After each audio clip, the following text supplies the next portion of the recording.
ॐ अखण्डमण्डलाकारं व्याप्तं येन चराचरं तत्पदं दर्शितं येन तस्मै श्रीगुरवे नमः। योगेश्वर श्री कृष्ण भगवान की जय। ऐं सरस्वत्यै नमः। श्री गंगा देव्यै नमः। पूर्व का एक प्रसंग चल रहा था। अर्जुन ने भगवान श्री कृष्ण से पूछा, भगवान संन्यास क्या और त्याग क्या? तो संन्यास का तो भगवान ने बड़ा सरल ही भाषा में बता दिया कि कामनाएं छोड़ दो, सन्यासी हो गए। और कामनाएं छोड़ करके यदि राग द्वेष से रहित भी हो गए तो आप नित्य सन्यासी। भले ही कपड़ा ना पहनो, भले ही जंगल में ना जा पाओ, अगर ये दो शर्तें पूरी कर दी तो आपका सन्यास हो गया। एक तो कामनाओं का त्याग और राग द्वेष से रहित जीवन सन्यासी का होता है।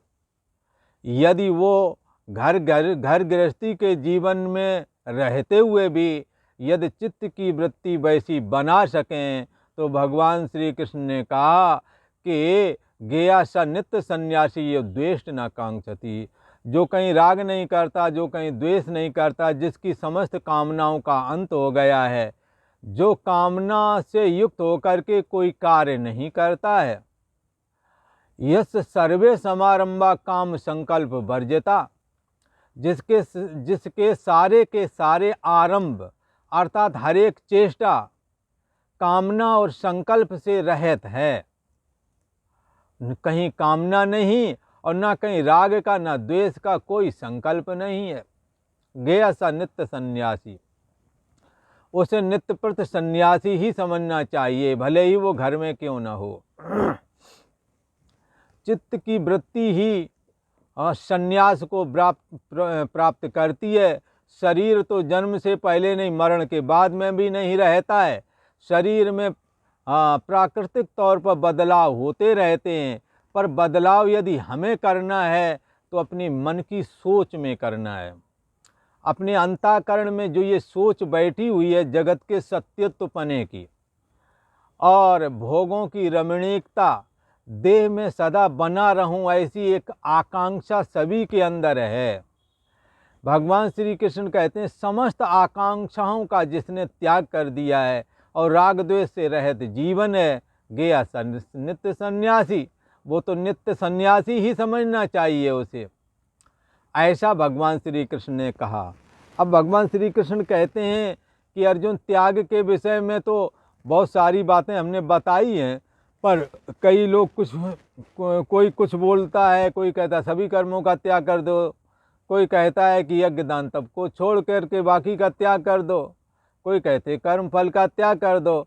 हमारा तो ऐसा निश्चय कहता है कि चाहे यज्ञ दान तप करो और चाहे घर गृहस्थी के तुम काम करो।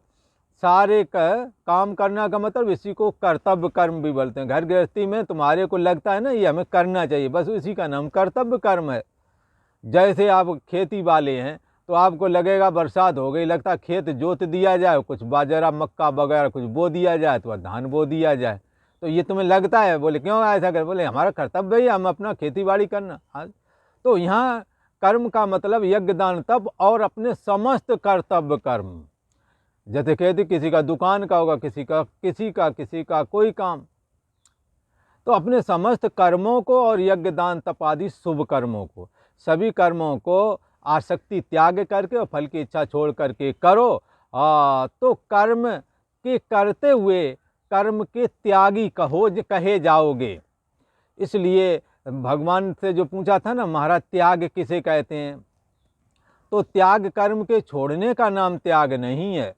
घर गृहस्थी के त्यागने का नाम त्याग नहीं गीता के अनुसार है। गीता तो त्याग उसको कहते हैं कर्म करते हुए भी कर्म के बंधन से जब आप नहीं बंधते तो आपने कर्म का त्याग कर दिया। कर्म करते हुए भी यदि आप कर्तापन आपके अंदर नहीं आया तो आपने आपके कर्म का त्याग हो गया। इसलिए कर्म की हों स्वरूपें चीनें। जब अंतर्यामी आत्मा को जान लिया जाता तो क्या जानता है? कर्म हमारे में है ही नहीं। कर्म शरीर मन और इंद्रियों में होते हैं, पर प्रारंभ में गुरुओं के कहने पर, गीता शास्त्र के कहने पर आप आसक्ति का पहले त्याग करें और कोई भी कर्म करें उसमें कामना और फल का त्याग कर दें। कामना पूर्वक कर्म ना करें, फलाकांक्षा पूर्वक कर्म ना करें, तो कर्म करते हुए भी कर्म तुमने नहीं किया ऐसा कह सकते हैं। पर क्यों कह सकते हैं? कहेंगे करते करते तो मर गए, अब कहते हो कि नहीं किया। अरे भाई, जब कर्म का कोई फल होता है ना, वो तुम्हें सुखी अथवा दुखी करता है, पर उसके द्वारा जब आप सुखी और दुखी नहीं करते हो तो किया कराया बराबर। लोग कहते हैं हमने तो बहुत किया पर किए कराए पे पानी फेर दिया। तो आप कर्मों के बंधन में तब पानी फेर देते हैं, किए कराए कर्म तब नहीं किए के बराबर हो जाते हैं जब कर्मों के बंधन से आप बच जाते हैं। कामना युक्त शुभ कर्म आपको सुख से बांधता है। सुखम संजयेत सत्वम सुखे संजयति। शतोगुणी कर्म आपको सुख से बांधते हैं, और जब सुख वाला वस्तु पदार्थ धन पुत्र स्त्री आदि जब नहीं रहते तो महान दुख को प्राप्त होता है। इसलिए बुद्धिस्टों ने ये कहा कि भाई जिसको तुम सुख समझते हो वो भी दुख ही है। भगवान बुद्ध ने ये बात बताई थी। दुख तो दुख है ही है, जिसको तुम सुख समझते हो वो भी दुख ही है। तो क्या है, भगवान श्री कृष्ण कहते हैं कि अपने समस्त कर्मों को आसक्ति का त्याग करके और फलाकांक्षा का त्याग करके यदि करोगे तो वो कर्म तुम्हें बांधेंगे नहीं। और कर्म करने के लिए हेतु तो बता ही दिया, वो 5 प्रकार के हेतु हैं। अधिष्ठान कर्ता, विविध प्रकार की चेष्टा, विविध प्रकार के साधन, और दैवम चैवात्र पंचमम, और 5वें नंबर का दैव कृपा होनी चाहिए। ये 5 प्रकार के जो बताए हैं, पूर्व में इसकी विस्तार से चर्चा कर चुके हैं। तो क्या है कि ये 5 के द्वारा कर्म होते हैं। अधिष्ठान कर्ता, विविध चेष्टा, विविध प्रकार के साधन, और दैव की कृपा। दैव की कृपा मतलब अपना प्रारब्ध साथ दे जाए, कोई कहता भाग्य साथ दे जाए, कोई कहता भगवान की कृपा हो जाए। जो भी मानना, जिसको मानो मानो। पर ये चीज़, ये भी एक फैक्ट है कि आप करने वाले अधिष्ठान भी है, साधन सामग्री भी आपके पास हैं, गाड़ियां हैं, ड्राइवर भी है, सब कुछ है, पर कोई ना कोई ऐसा अड़ंगा आ जाएगा, वो साधन भी नहीं काम में आ रहे। कितने ऐसे हैं जिनके पास गाड़ियां थी पर समय पर अस्पताल नहीं पहुंच पाई, तो गाड़ियां फेल हो गई, नहीं, साधन फेल हो गया। दैव की कृपा नहीं हो पाई। गाड़ी थी, सब कुछ था। विविधास पृथक चेष्टा। कई तो ऐसे हैं कि सब कुछ करने को तैयार हैं पर उन्हें काम नहीं मिल रहा है। एक तो हमसे कह रहे थे, पहले के समय की बात है, रेलवे में नौकरी, ये पत्थरा टारने वाला काम ही मिल जाए पटरी पे, जो है ना पत्थर जो बिछे होते हैं ना, कहते यार कुछ भी तो काम नहीं मिल रहा, मैं सब कुछ करने को तैयार हूँ यार। एक रेलवे के किनारे चले जा रहे तो कह रहा था ये पत्थर टारने वाला काम भी अगर मिल जाए ना तो हम खुशी से कर लें, पर यू नहीं मिलता मेरे को। तो क्या है, दैव की कृपा होती है तब ये सारे काम सिद्ध हो जाते हैं। तो पहला अधिष्ठान, दूसरा कर्ता, तीसरा विविध चेष्टा और विविध प्रकार के साधन, और 5वां दैव। ये 5 मिलकर के कोई भी कर्म करवा लेते हैं। चाहे शुभ कर्म हो चाहे अशुभ कर्म हो, किसी भी कर्म के होने के पीछे ये 5 ही कारण हैं। और ऐसा होने पर भी जो आत्मा को कर्ता मानता है, उसके लिए भगवान ने क्या कह दिया? न स पश्यति दुर्मति ही। उसकी बुद्धि अभी निर्मल नहीं है, वो सही नहीं जानता है, वो दुर्मति सही नहीं समझता है। करने वाले तो 5 कारण बताए, 5 कारण जहाँ होते हैं वहीं पर चाहे शुभ क्रिया हो चाहे अशुभ क्रिया हो, पांच कारणों के बगैर नहीं हो सकती। पांच कारण जहाँ जहाँ हैं वहीं चाहे शुभ हो चाहे अशुभ हो, कर्म इन पांच के कारण ही होता है। अधिष्ठान, कर्ता, विविध चेष्टा, विविध प्रकार के साधन और दैव कृपा, ये पांच चीज़ें हैं। और फिर इसके बाद में भी करता, हम करता, मैंने किया। अरे भाई कि तू कहाँ करता है? करने वाली इंद्रियां हैं, मन है, शरीर है, अधिष्ठान कहीं ना कहीं। अधिष्ठान कहते हैं जहाँ खड़े होकर कर्म करते हो, वो जिस पर पैर रखते हो वो अधिष्ठान हो गया। मान लो किसी फैक्ट्री में तुम काम कर रहे हो, तो फैक्ट्री काम कर रहे हो तो फैक्ट्री होने के लिए ज़मीन तो चाहिए ना, अधिष्ठान हो गया। और फिर फैक्ट्री में काम करने वाला कोई चाहिए तो कर्ता हो गया। और फिर किससे करोगे? तो मशीनें ले आए, तो विविध प्रकार के साधन हो गए। अब साधन हो गए, पर उन मशीनों से काम करने के लिए विविध प्रकार की ट्रेनिंग लेकर के जो टेक्निकल काम होते हैं, कहाँ कैसे क्या करना है, तो ये चेष्टा भी तो आनी चाहिए। और ये सब चारों चीज़ें हैं, परंतु दैव की कृपा नहीं है तो पता लगा फैक्ट्री में कोई बवाल हो गया, फैक्ट्री बंद पड़ी, ताला लग गया। बोला पहले कम्युनिस्टों ने बड़ी बड़ी फैक्ट्रियां बंद करा डाली, केवल किसके लिए?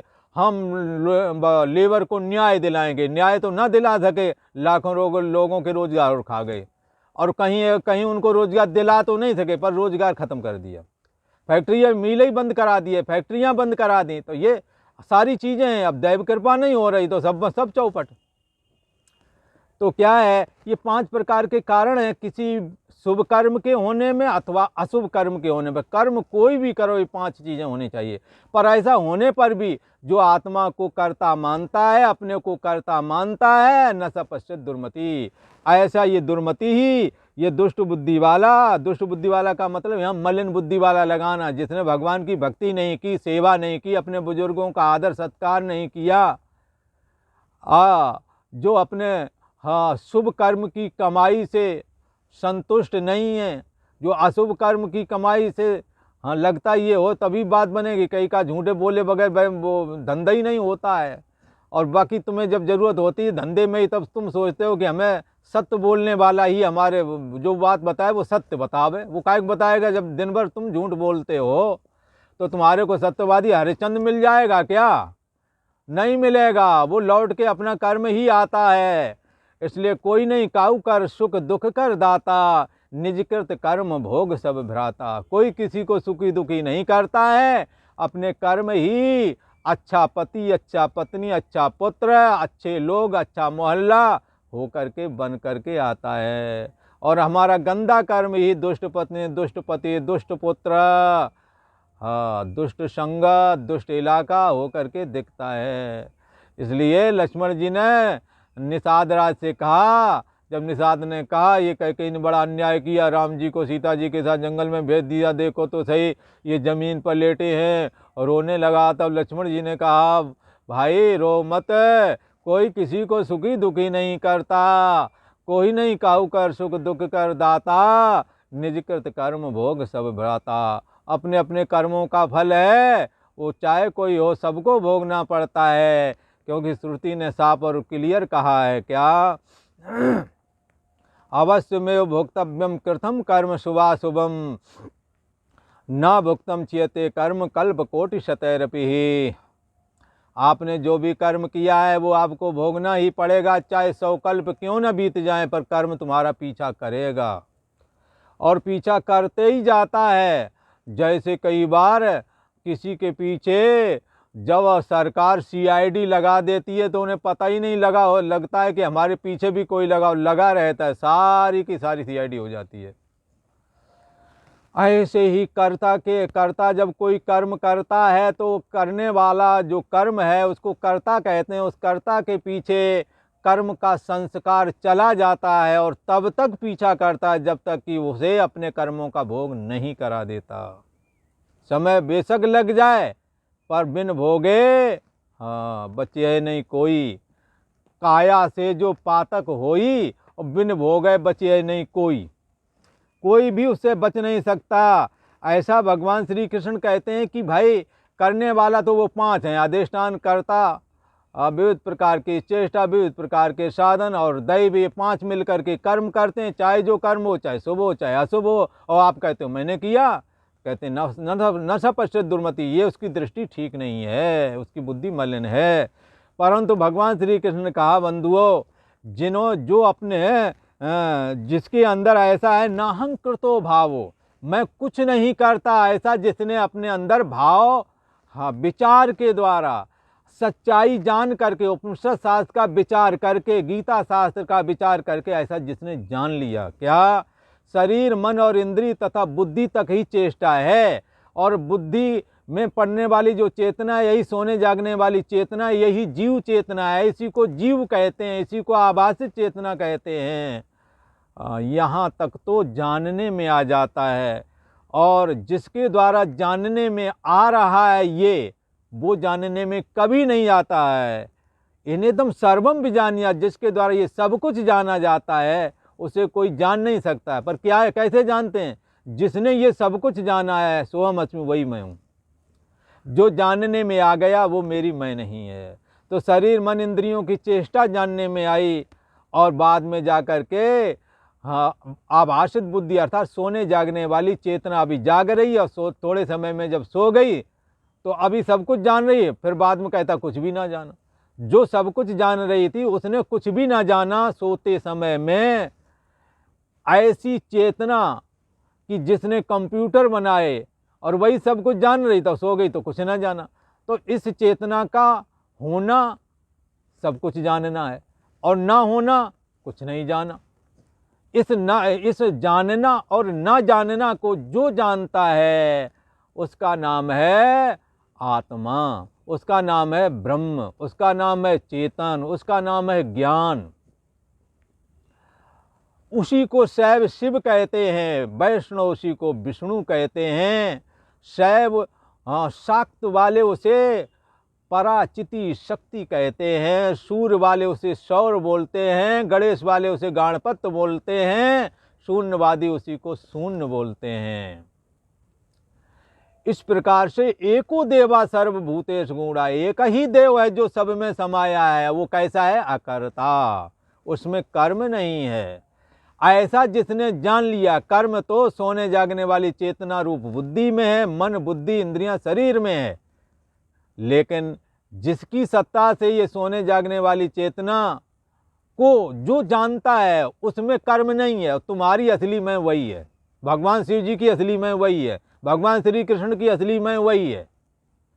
भगवान श्री कृष्ण उस रूप से सब में है, इसलिए वो अंतर्यामी है। हम एक देश के, एक बुद्धि देश के पीछे साइड की अपना होना ना होना को जानते हैं, पर वो उनका मन माया है, इसलिए वो सभी के बुद्धि देश के अंदर क्या चल रहा है सब जानते हैं। इसलिए जो सबके घट घट की जाने, भरे बुरे की पीर पिछाने, बोला घट घट के पट पट की जाने, हर जगह का जानता है, इसलिए वो अंतर्यामी है। और हमारा आत्मा भी अंतर्यामी है, परंतु एक ही बुद्धि देश का साक्षी होने की वजह से सबके अंतःकरण में क्या हो रहा है ये हम जान जरूर नहीं पा रहे, पर हम उस जगह में भी हैं जहाँ पर हमें जानने में नहीं आता।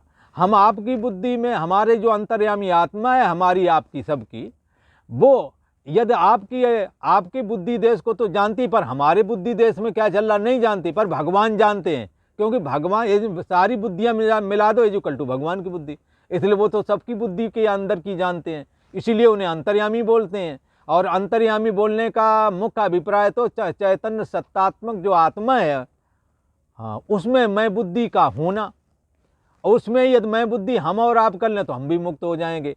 पर भगवान श्री कृष्ण सदा मुक्त हैं, परंतु वो अंतर्यामी आत्मा में ही अपनी असली मैं रखते हैं, और वो सारी बुद्धियाँ एजुकल टू उनकी बुद्धि, इसलिए वो सारी बुद्धियों में, हमारी बुद्धि देश में, तुम्हारी बुद्धि देश में, घोड़े गधे की, स्त्री पुरुष की, हाँ, बुद्धि देश में क्या हलचल है, क्या सोच रहा है, भगवान जानते हैं। हम केवल एक बुद्धि देश को जानते हैं, पर जिस तत्व के द्वारा वो, जिस तत्व में अहम बुद्धि स्थित करके जो समस्त बुद्धि देश को जानते हैं, समस्त बुद्धि देश के अंदर क्या हलचल है, क्या सोच रहा है, अच्छा बुरा क्या सोच रहा है, भला बुरा क्या देख रहा है, क्या सुन रहा है, क्या चिंतन चल रहा है, भगवान सब जानते हैं, इसलिए अंतर्यामी।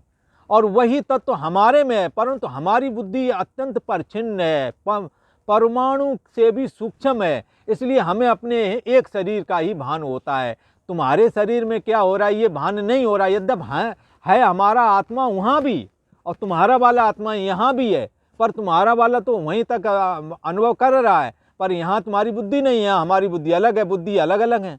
लिहाजा वहाँ वाला अंतर है, आत्मा भी यहाँ पर है, यहाँ वाला ही सब जगह है। भगवान श्री कृष्ण को ये बात उसी में अहम रहता है, इसलिए वो सबकी अंतरात्मा है, सबकी बुद्धि देश का साक्षी एजुकल टू परमात्मा, जो कि भगवान श्री कृष्ण का अंतर्यामी स्वरूप है। ये कैसा है? ये कर्तापन से रहित है, इसमें क्रिया नहीं, इसमें आसक्ति नहीं, इसमें कामना नहीं, क्रिया, आसक्ति, फल की इच्छा, ये सब के सब बुद्धि और मन में रहते हैं। पर याते सदा परे में ताते सदा शिवो हम, इससे मैं सदा परे हूँ, इसलिए बुद्ध वो चैतन्य सत्ता मैं हूँ, ऐसा ऋषियों ने कहा। भगवान श्री कृष्ण ने कहा यदि तुम्हारे अंदर कर्तापन ना हो तो कहते हैं, यदि तुमसे न अर्जुन से कहा, तुम कहते हो हिंसा वाली बात कि ये सब मर जाएंगे, जो तुम्हारे को चिंता है ना, और तुम्हें लगता है हमारे द्वारा मर जाएंगे तो हमें पाप लगेगा। अरे पाप क्यों लगेगा? तुम आत्मा का ज्ञान जानो ना जानो, पर तुम राजा हो, तुम राजा का फर्ज है अपने राज्य की रक्षा करना, प्रजा की रक्षा करना। शत्रु तुम्हारे सर पर चढ़े बैठे ललकार रहे, तुम कहते हम युद्ध नहीं करेंगे, है तो क्यों राजा हो गए तुम? राजा का ये थोड़ी कर्तव्य है, राजा को कोई जरूरी थोड़ी कि नहीं ब्रह्म ज्ञान हो तभी लड़े। भगवान श्री कृष्ण ने ब्रह्म ज्ञान दिया और कहा सच्चाई तो ये है, तुम युद्ध करते हुए भी यदि तुम आत्मा में विश्रांति लाभ प्राप्त कर लोगे तो इनको मारते हुए भी तुम इन्हें नहीं मारोगे, इनके मारने का कोई पाप नहीं लगेगा, न लगता है। राजा को वैसे भी नहीं लगता, क्योंकि राजा प्रजा का रक्षक है, वो तो लड़ेगा ही लड़ेगा, सबकी प्राणों की रक्षा जो करनी है उसने। इसलिए भगवान श्री कृष्ण ने कहा जिसके अंदर कर्तापन नहीं है, जिसकी बुद्धि कहीं आसक्त नहीं है, वो संपूर्ण लोगों को भी मार डाले तो भी उसे पाप नहीं लगता, और ना ही वो किसी कर्मों के द्वारा वो बंधता भी नहीं है। भगवान श्री कृष्ण ने कहा अर्जुन ये रहस्य की बात भगवान श्री कृष्ण ने बताई। हाँ, क्यों बताई? क्योंकि अर्जुन ने पहले ही प्रश्न किया था, संन्यास किया, त्याग किया, तो त्याग का अर्थ यहाँ तक आ गया कि भाई यदि तुम त्याग करोगे तो यस्य नाहंकर तो भावो, फिर अहम अस्मि का भी जब तुम त्याग कर दोगे तो तुम सारी ये महाभारत के युद्ध की तो बात छोड़ो, सारी दुनिया भी किसी कारण खत्म करना पड़े, जैसे रुद्र सारी दुनिया को खत्म करते हैं पर उनके अंदर कर्तापन है ही नहीं। जैसे भगवान ब्रह्मा जी जो है सारी दुनिया की रचना करते हैं पर उनके अंदर कर्तापन नहीं है। जैसे भगवान श्री कृष्ण समस्त लोगों का पोषण करते हैं परंतु पोषण करने का कर्तापन उनमें है ही नहीं। ऐसे ही अर्जुन यदि अपने अंदर से कर्तापन का अभाव कर सको तो इस महाभारत के युद्ध की योद्धाओं की जो ये योद्धा लोग आए हैं इन्हें मारने की तो बात छोड़ो, सारी दुनिया भी नष्ट करनी पड़े और कर्तापन ये तुम्हारे में नहीं है तो उसका पाप नहीं लगता। यहाँ बंधुओं गलत अर्थ नहीं करना, यहाँ हिंसा के लिए भगवान प्रेरित कर रहे हैं ऐसा कभी नहीं सोचना तुमने। केवल ये बात सिद्ध कर रहे हैं कि ये अहंकार से रहित होने पर कर्म नहीं बांधते, कर्तापन बाधित हो जाता, ये बात क्लियर कर रहे हैं। भगवान पूर्ण अहिंसक हैं और सबके हित के पक्षधर हैं, और वो तो यही गीता में ये बात भी कह रहे हैं कि शरीर के द्वारा किसी की भी हिंसा नहीं करनी, वाणी के द्वारा हिंसा करने के लिए कभी प्रेरित नहीं करना, और मन के द्वारा भी किसी का गलत नहीं सोचना। ऐसे भगवान सबके सुहृत हैं, वो कभी हिंसा के लिए प्रेरित नहीं कर सकते। वो तो एक सिद्धांत की बात कहते हैं, यदि तुम्हारा कर्तापन बाधित हो जाए तो तुम्हारे अंदर तुम्हारे को कर्म नहीं बांध सकते हैं। बस ये पॉइंट क्लियर करने के लिए ये बात कही, ना कि भगवान हिंसा प्रधान है, हिंसा को प्रेरित कभी नहीं करते हैं। भगवान तो सबके अंतर्यामी हैं, उन्हें कभी भी किसी के कष्ट सहन नहीं हो सकते, तो वो हिंसा की बात क्यों करेंगे। परंतु जहाँ राजाओं की बात है, शत्रु हमला कर रहा हो, तुम कह रहे हो अहिंसा परमो धर्मा, तो हो गया काम। तुम्हारे अहिंसा परमो धर्मा की वजह से बाल बच्चे स्त्री पुरुष सबकी मौत आ जाएगी, सबका सत्यानाश हो जाएगा। इसलिए राजा का कर्तव्य वो शत्रुओं का मुकाबला करे और यदि ये दुर्लभ ब्रह्म ज्ञान जो गीता में है ऐसा धारण कर लिया तो फिर कोई चिंता ही फिक्र वाली बात नहीं, न मौत का भय रह जाता है, किसी तरह का कोई भय नहीं, क्योंकि जो भय मृत्यु का है तो उसे ये बात ज्ञात हो जाती है कि शरीर मन इंद्रियों के मरने पर ना हन्यते हन्यमाने शरीर, शरीर के मरने पर भी तुम्हारी सत्ता, तुम्हारा अंतरात्मा कभी मरता नहीं है। तो फिर युद्ध करने में कोई दिक्कत नहीं रह जाती है, कर्तापन बाधित हो जाता है। ये बात भगवान श्री कृष्ण ने बताई है अर्जुन को। किसके अर्थ में बताई? त्याग का अर्थ करते हुए। प्रसंग को अच्छी तरह से पकड़ के रखना चाहिए, तब ये गीता परमेश्वरी जो है ना धीरे धीरे करके खुलने लगती है। गीता का ज्ञान भगवान श्री कृष्ण का ज्ञान है, ये ऐसे नहीं कि जल्दी से समझ में आए, पर बारंबार प्रयास करो समझ में आता है, बैठ जाता है। भगवान श्री कृष्ण की कृपा होती है। अब भगवान श्री कृष्ण कहते हैं कि ज्ञान, कर्म और कर्ता भी 3 प्रकार के होते हैं, उनके विषय में अब चर्चा करने वाले हैं।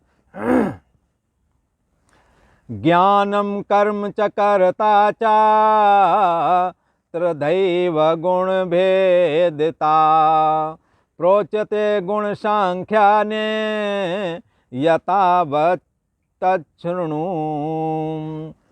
ज्ञानम कर्म च कर्ता च त्रिदैव गुण भेदिता प्रोच्यते गुण सांख्याने यथावत् शृणुतान्यपि। कहते हैं कि ज्ञानम, ज्ञान और कर्म तथा कर्ता गुण भेद से, कौन गुण है?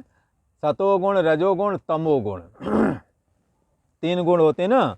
तो ज्ञान सतोगुण गुणी अलग होता है, रजोगुणी अलग होता है, तमोगुणी अलग होता है। इसी प्रकार कर्म भी सतोगुणी अलग है, तमोगुणी अलग है, रजोगुणी अलग है। और इसी प्रकार से कर्ता, करने वाला भी 3 प्रकार की सोच रखता है। सात्विक सोच रखता है, राजस सोच रखता है और तामस सोच रखता है। इस बात को भगवान यहाँ क्लियर कर रहे हैं। क्या? गुण सांख्या ने, गुणों की संख्या करने वाले शास्त्र में, गुणों की संख्या करने वाला शास्त्र कौन है? सांख्य शास्त्र। उसमें 25 तत्व मान करके चलते हैं। तो 25वां आत्मा को ले लेते हैं। तो क्या है कि गुण सांख्या ने, गुणों की संख्या करने वाला, ज्ञानम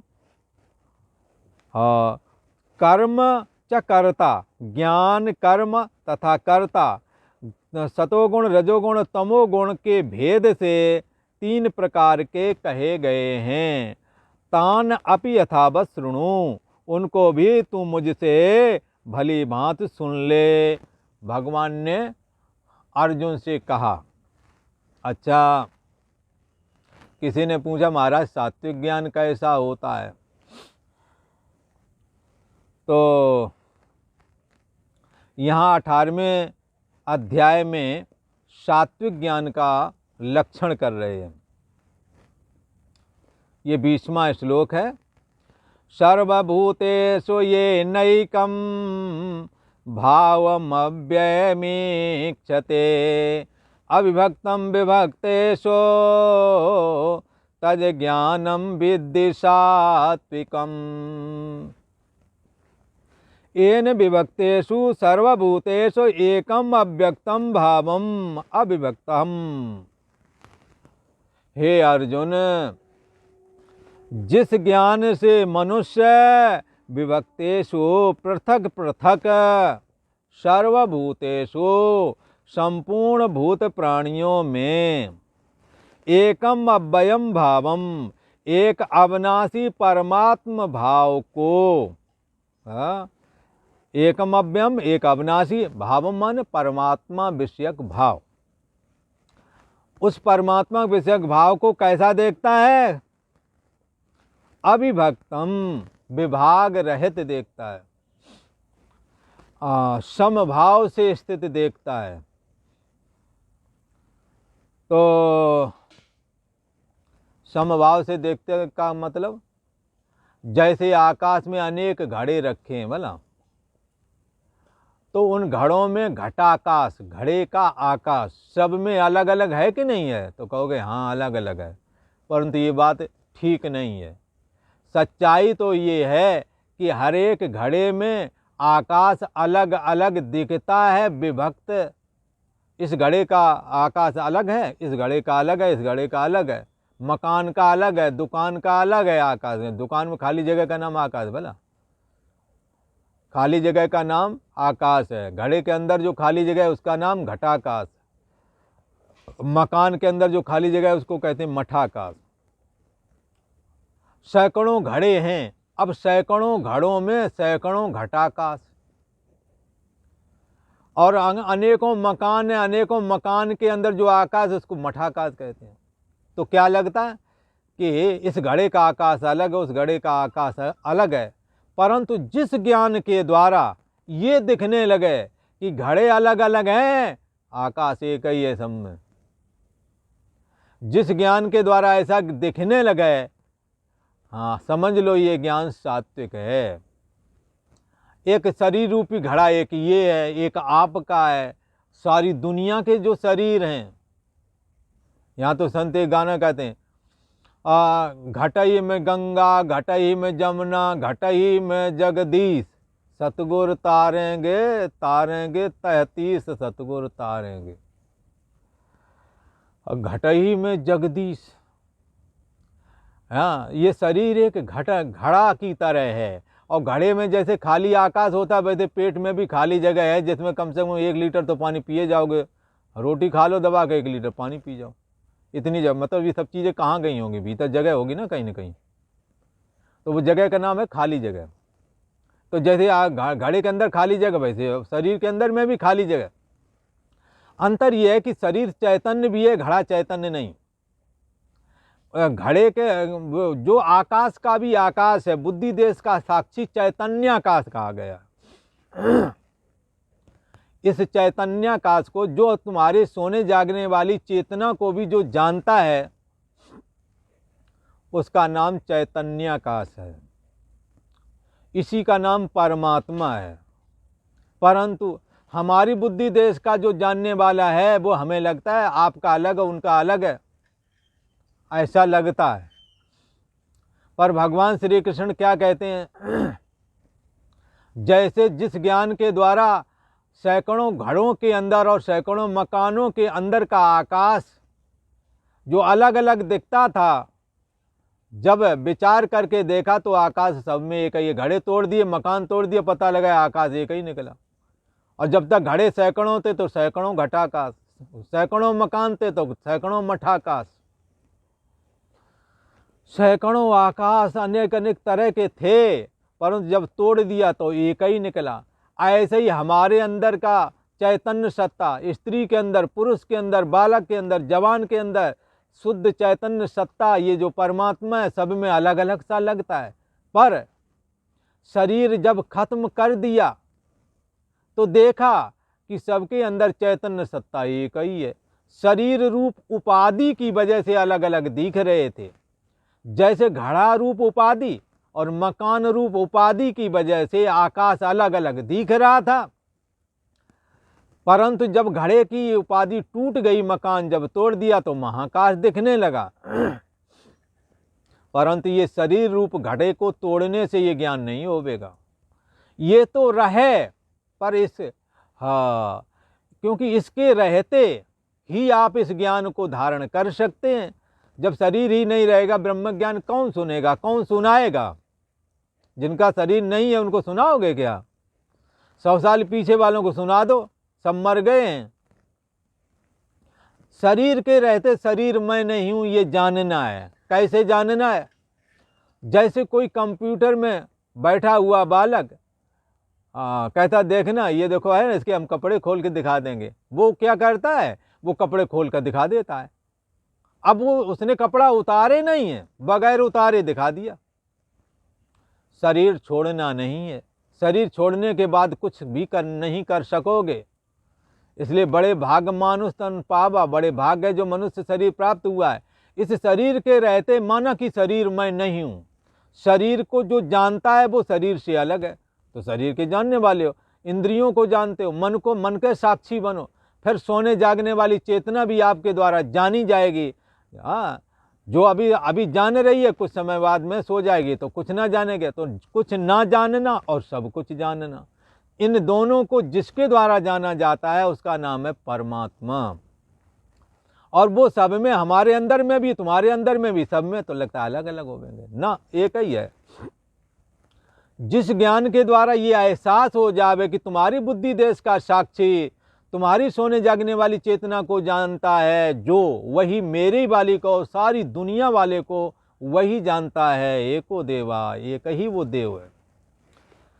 ऐसा ज्ञान जिसको है वो ज्ञान सात्विक है। इस ज्ञान के द्वारा मुक्ति हो जाती है। इस ज्ञान के द्वारा भगवान श्री कृष्ण के अंतर्यामी स्वरूप में साधक प्रवेश कर जाता और मुक्त हो जाता है। यही भगवान श्री कृष्ण का मद भाव भी है। जिस ज्ञान के द्वारा विभक्तेषु अलग अलग समूह समस्त भूत प्राणियों में एक अविनाशी परमात्मा रूप भाव को जब विभाग रहता, अविभक्त रूप से देखता है, नहीं वो विभक्त नहीं, एक ही है, अलग अलग की तरह दिख रहा है, अलग अलग हुआ नहीं। जैसे घड़े और मकान की वजह से आकाश अलग अलग की तरह दिख रहा था, अलग अलग हुआ नहीं था। ऐसे ही ये जो आपकी सोने जागने वाली चेतना को जानता है वही हमारी को जानता है, वही सारी दुनिया को जानता है। इसलिए जिस ज्ञान के द्वारा अलग अलग संपूर्ण भूत प्राणियों में एक अविनाशी परमात्मा को विभाग रहित अविभक्त रूप से, विभक्त नहीं, विभक्त की तरह दिख रहा है पर विभक्त नहीं, अविभक्त है, अविभक्त रूप से, विभाग रहित रूप से देखता है, उस ज्ञान को सात्विक ज्ञान कहा जाता है। फिर समझ लो, जिस ज्ञान के द्वारा ऐसा लगने लगा कि सभी में एक परमात्मा है, अलग अलग बुद्धि, अलग अलग शरीर होने की वजह से अलग अलग लगता है। शरीर और बुद्धि को अलग रख के देखो, सबकी गठरी लाल है, कोई नहीं कंगाल, सबके अंदर एक ही है। एक नूर से सब जग उपजा, कौन भले को मंदे। एक ही नूर से सबका प्राकट्य हुआ है, सबकी उत्पत्ति हुई है, और वो है भगवान श्री कृष्ण का अंतर्यामी स्वरूप, जिसको गीता ने आत्मा का, जो तुम्हारी और हमारी बुद्धि देश का साक्षी है, जो सोने और जागने वाली चेतना को भी जानता है। जो चेतना अभी सब कुछ जान रही है, वही चेतना सोने पर कुछ भी ना जाना ऐसा जानती है। तो सब कुछ जानना और कुछ ना जानना को जो जानता है उसका नाम है आत्मा, उसका नाम है ब्रह्म, उसका नाम है परमात्मा। शरीर के अलग होने पर वो अलग अलग की तरह दिखता है, परंतु वो अलग नहीं हुआ, सब में एक ही है, अविभक्त है। ऐसे ज्ञान को सात्विक ज्ञान कहते हैं। ऐसा भगवान श्री कृष्ण ने कहा, सर्वभूतेषु येन एकं भावमव्यमीक्षते अविभक्तम विभक्तेषु तज् ज्ञानम विद्धि सात्विकम। जिस ज्ञान से मनुष्य पृथक पृथक संपूर्ण भूत प्राणियों में एक अविनाशी परमात्मा का भाव विभाग रहित समरूप से स्थित देखता है, उस ज्ञान को अर्जुन तुम सात्विक समझना। और आज इतना ही। ओम शांति शांति शांति।